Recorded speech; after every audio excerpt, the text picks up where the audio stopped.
How much protein do you need to gain muscle?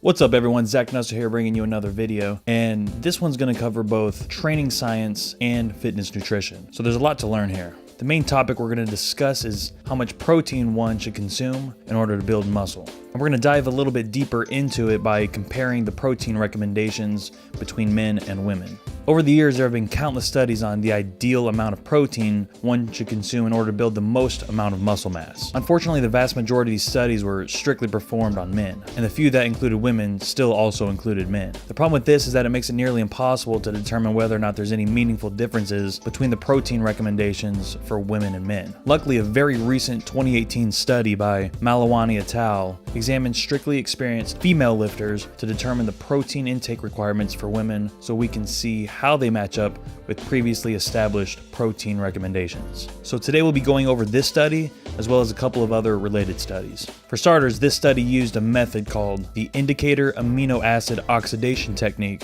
or IAAO, which, according to a 2008 study by Alango et al., has recently been applied to determine total protein requirements and is robust, rapid, and reliable. This method is used to determine net protein balance, which is the difference between muscle protein synthesis and muscle protein breakdown. It was found that in well-trained women, increasing protein intake led to increases in net protein balance up to an average of about 0.7 grams per pound of body weight per day, after which protein synthesis and breakdown increased at similar rates, leading to no further increases in net protein balance. We know that higher protein intake is safe, and that we have nothing to lose by overestimating protein intake, as opposed to potentially losing muscle gains if we underestimate it. So the study takes the top 95% of the confidence interval as a better safe than sorry safety measure, which bumps this number up to about 0.84 grams per pound of body weight. So this gives us a range of about 0.7 to 0.84 grams per pound of body weight per day. And we also know that protein requirement isn't really affected by adipose tissue, so increases in body weight due to higher levels of body fat should not lead to higher protein demands. So when adjusted for fat-free body mass, these recommendations are increased to 0.92 to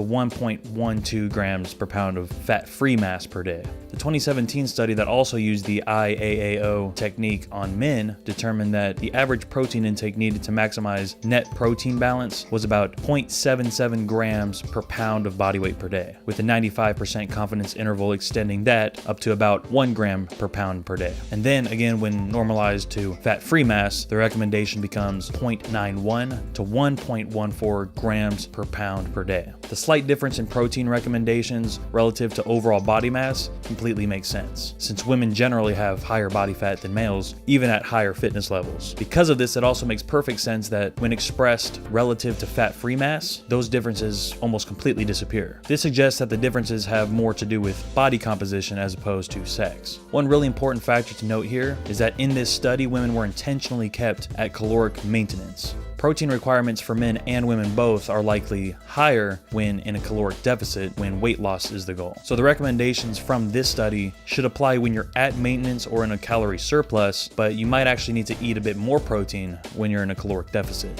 So we now know that men and women have virtually identical protein recommendations.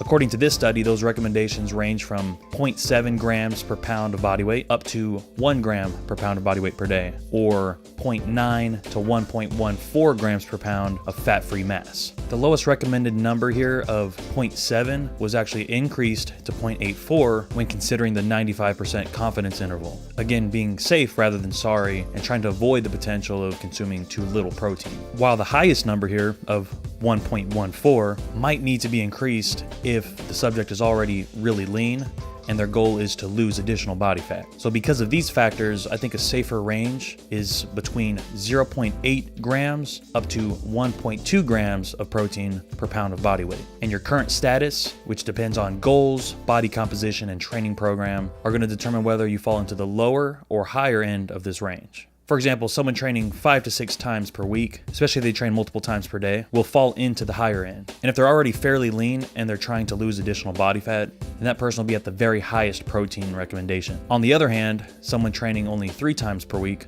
who is slightly higher in body fat and is training to build muscle mass will have much lower protein demands. And because of this, they're likely going to hang around the lower end of the protein intake range. Of course, all of this assumes that the trainee is natural. Obviously, an enhanced lifter is going to have totally different protein intake recommendations due to increased nitrogen retention and increased protein synthesis. If these numbers seem high to you, then start from the lower end. It's okay if you fall short at first. Just try to build up your protein intake over time. If you need any extra help, you can check out my video in the card above on my favorite high protein food sources. Finally, if these numbers seem kind of low to you, then just keep in mind that the protein recommendations over the years have been kind of falsely inflated, likely an effort by the supplement companies in an effort to bolster protein powder sales. And while there really is no need to go higher than these protein recommendations, it's absolutely okay if you do. You can't go much higher in protein intake without experiencing any negative side effects. Alright everyone, thank you so much for watching. Make sure to like and share the video and subscribe to the channel to keep up to date on everything fitness.